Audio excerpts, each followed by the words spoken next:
Hello, and welcome back to another video. I'm Nick, and today we're going to be taking a look at the Game Boy and why I still think that it's relevant in 2023, and how we can make a few modifications to make it, just a little bit more up to par with modern expectations.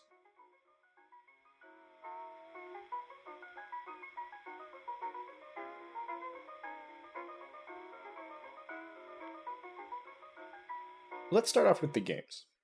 The reason most people would bother with 35-year-old hardware in the first place, the Game Boy, Game Boy Color, and Game Boy Advance have some of the most amazing games ever made to this day. Putting aside the fact that these games came out at a time when game companies didn't have the luxury of releasing unfinished, unstable, buggy games, these games themselves were beautifully designed for the portable experience, with most of them allowing saving at any point. So if you need to get up and go somewhere, you can. And others simply being designed to be fun to play at any point. You could shut it down and stop playing and not feel like you're losing any of the progress and the work that you just put into that game.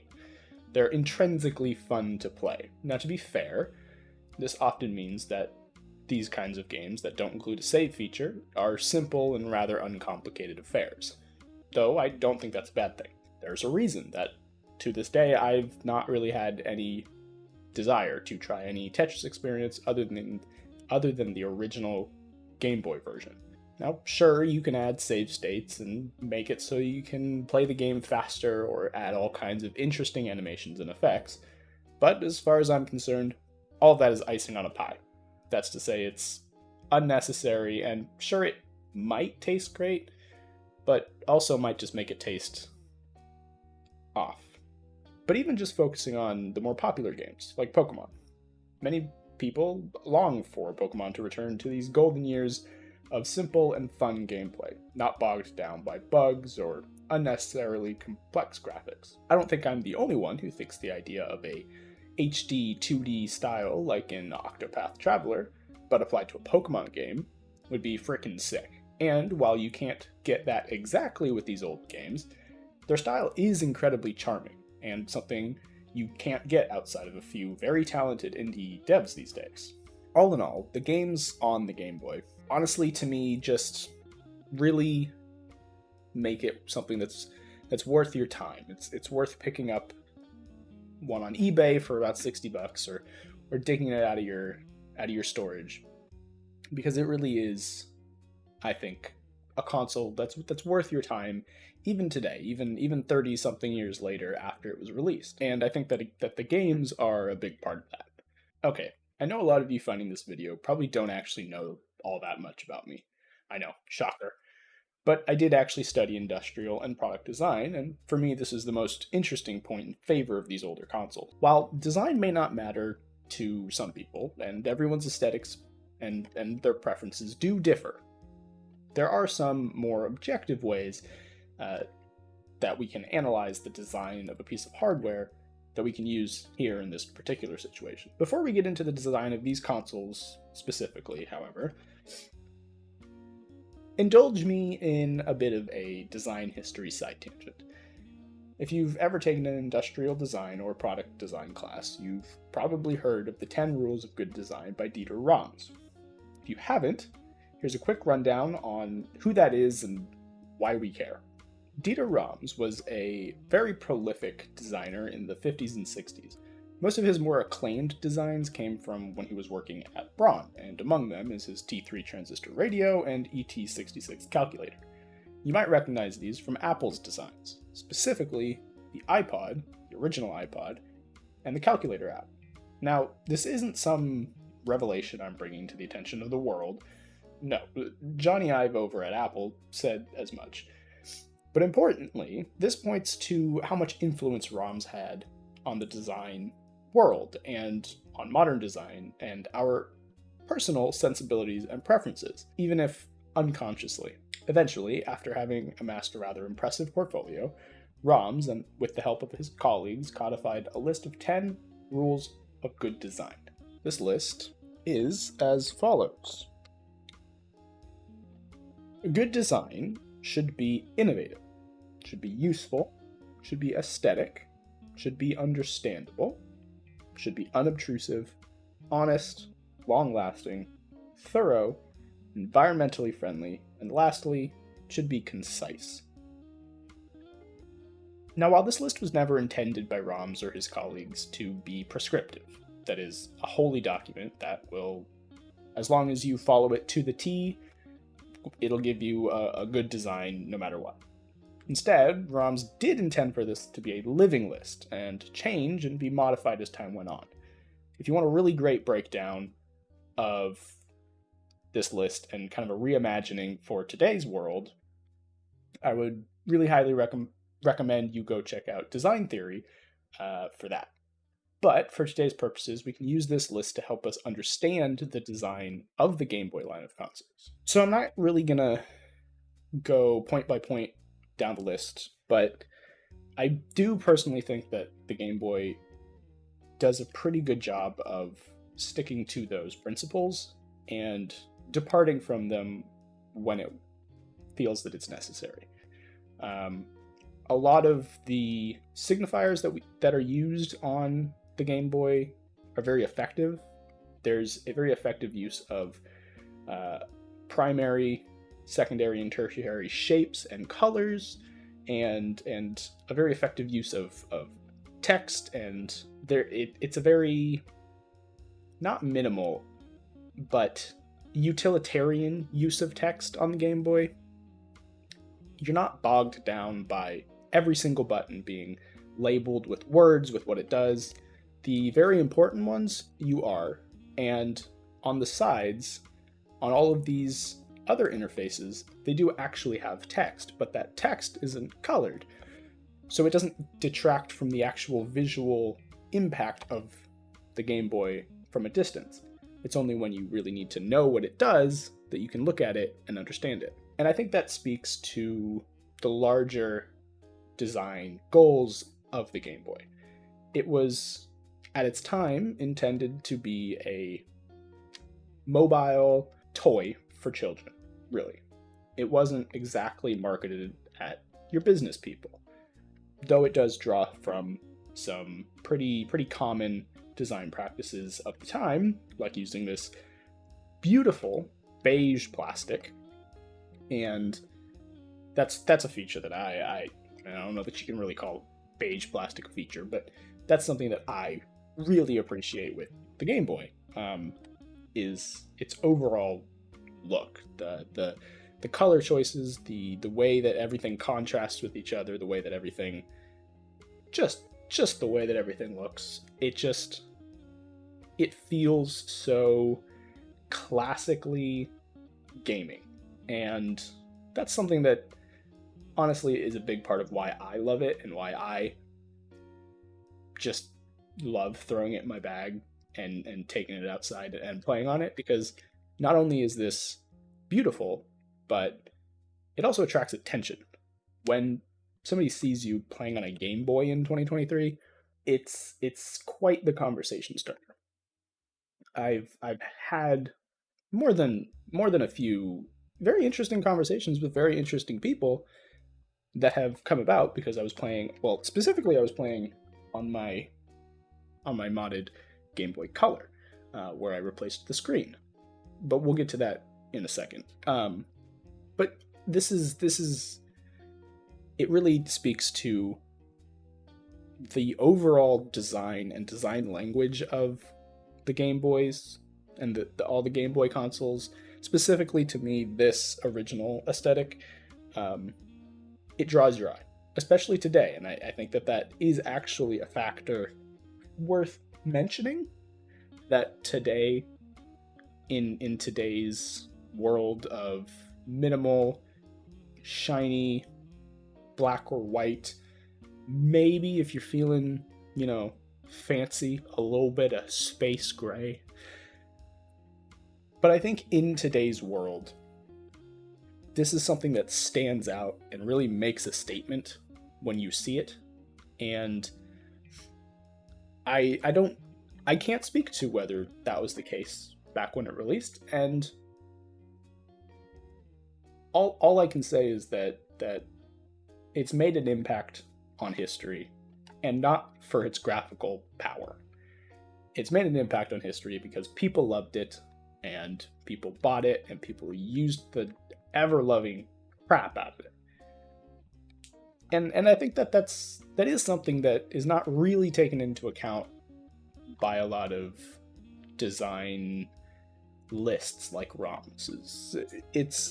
It's actually, I would consider it to be a very important factor that's not really considered by a lot of people when they're breaking down designs. And because it's so time dependent and it's so kind of ephemeral, I can kind of understand why you wouldn't want to rely on that, because you can't exactly codify what makes something long-lasting and iconic.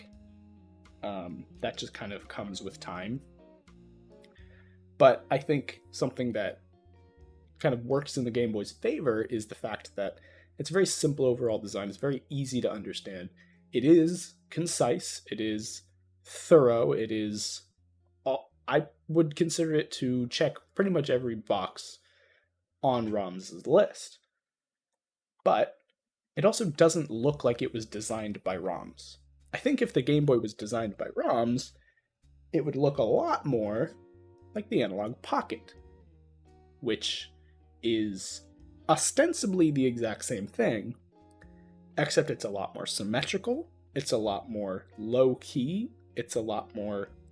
There's a lot more sharp edges and more primitive shapes, less labeling, and overall, I think this would fit ROM's aesthetic more. But I think the original Game Boy does actually do a very good job of meeting those criteria that are laid out in ROM's list. Ultimately, I personally just really appreciate this aesthetic of retro gaming hardware. I mean, clearly. And something that I really appreciate about it is really just all of the personality that it was allowed to have. And maybe that's just a contrast between the more modern, hyper-minimal, and sterile designs that are on the market today. I don't know. But what I do know is that I just love holding this thing in my hands and using it and playing with it and interacting with it. And ultimately, our job as designers, as industrial designers, is to make something that people love to use. A phrase that is often heard in design circles is your goal is to delight the user. And I think that the Game Boy does that better than most technology I would consider nowadays. Because while things may look expensive, they may feel kind of nice and smooth and satisfying, and they may delight the user in their own way. I'm not trying to discount modern design. I just think that there's a lot of personality that's been thrown out from these days of industrial design that I think could do with a resurgence. And I think we are seeing that a little bit, specifically with third-party emulation devices. I think they really take up that mantle really well and enthusiastically, and that's something that I really appreciate about those consoles. The next point that I think is incredibly important to bring up is the mod scene that's cropped up over the years for the Game Boys. From screen replacements to the addition of LEDs and full-on redesigned shells, the extent to which you can mod a Game Boy is incredible. Most of that is thanks to the simple, straightforward design of the PCB, as it allows for a great deal of customization if you really want to. Now, I personally opted for a simple screen replacement, as I loved pretty much everything about the original design, but I just found it much more usable when I could actually, see the screen. But, as I mentioned, it doesn't stop there. Not only can you mod the hardware, you can also mod the software. If you want a project for a long weekend or something, I think designing a Game Boy game in GB Studio is actually a really great pick, And even if you don't want to make it yourself, you can always download and flash someone else's game to a cart and you're off to the races. Now, I'm well aware that for a lot of people, everything that I just said sounds extremely daunting and not particularly fun. And honestly, that's fair. Even if you don't want to get too complex and deal with soldering or programming, you can still enjoy all the advantages of this amazing community and modify the outer look of your Game Boy to be exactly in line with how you want it to be. Maybe you're not into the look of the original shell. Well, you can change it. Don't like the buttons? Change them. The world of cosmetic modification is endless.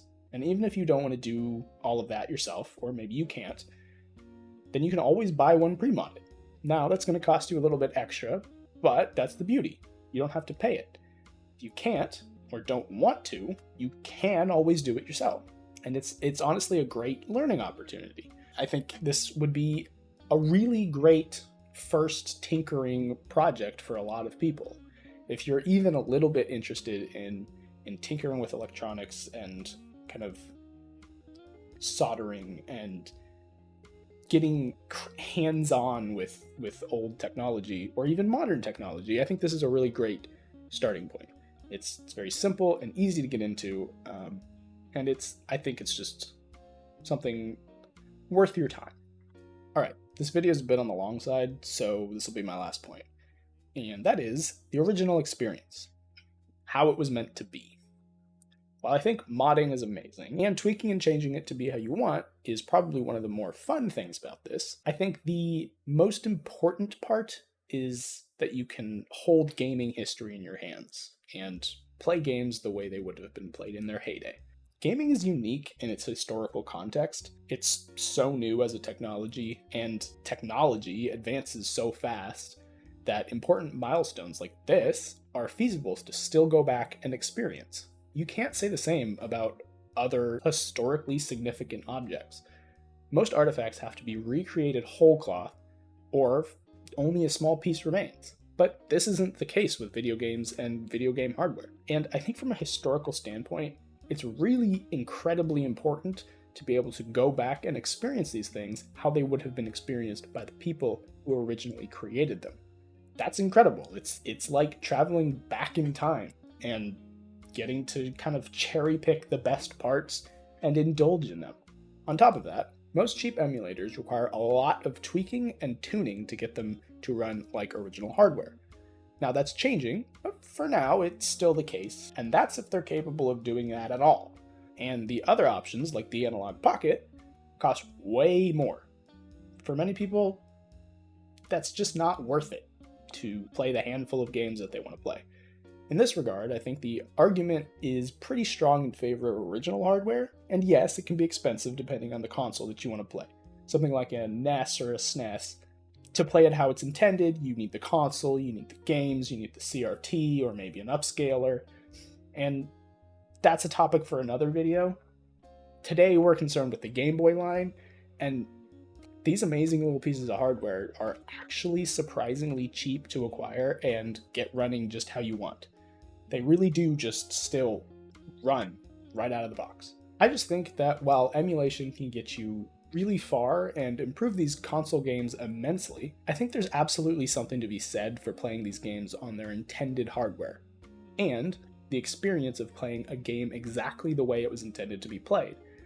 And I think that that is the crux of why a lot of people are willing to spend thousands of dollars trying to obtain original hardware, because that's an experience you really can't get anywhere else. Now, yes, this hardware won't last forever, and that's why I'm a huge proponent of devices like the Analog Pocket and software emulators, because at least once this hardware does finally kick the bucket, we'll have some way to experience these games the way they were intended to be experienced, even if it's not original hardware. And I think that's something that's pretty worth preserving.